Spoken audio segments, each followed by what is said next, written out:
In this session, we're going to give you a basic overview to the question editor within the BravoZone.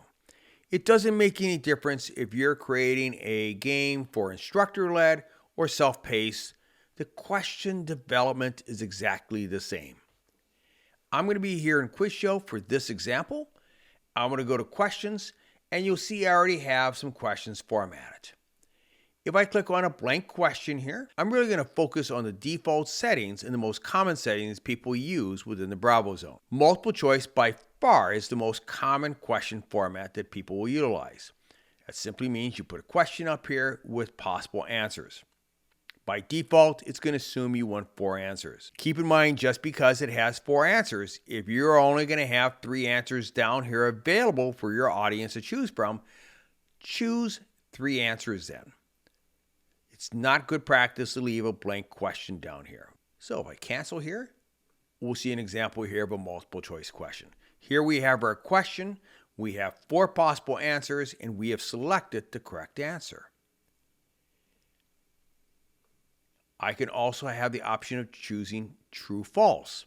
Instead of just doing 2 answers as an option, I just simply select the true, false option.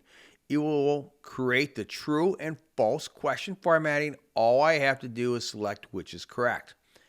If I click on preview, I can see what it looks like. I also have the option of select all that apply, which simply means I can have more than one correct answer. So all I have to do is come up here, choose the correct answers.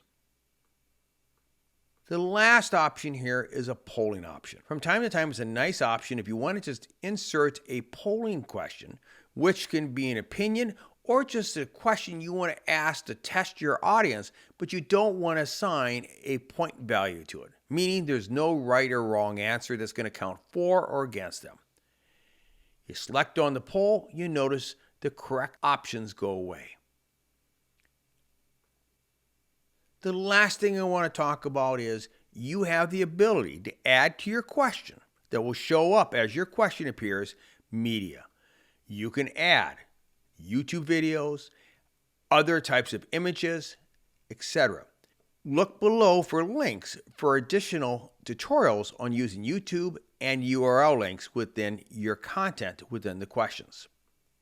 The preview and the summary slides are a very valuable tool that'll help you bookend your question and answers with additional teaching points. I often use the preview slide not only to deliver additional teaching points, but in some cases to actually set up the question that I want the audience to answer.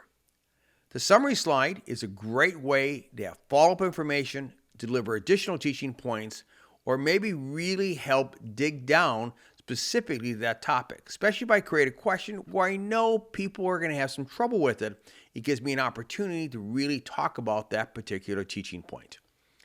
In this particular example, I have some text and I have an image. If I click on preview, we can see what that looks like. Here's content, have an image, and I have some text. This helps reemphasize the teaching point that I had with the question and the answers. At any time I want to disable the preview and the summary slides going forward, I can either delete the information or simply just disable this page, and this will hide it, allowing me to add it or hide it anytime. Well, that's it. That's pretty much the basics of getting started using the question editor within the BravoZone.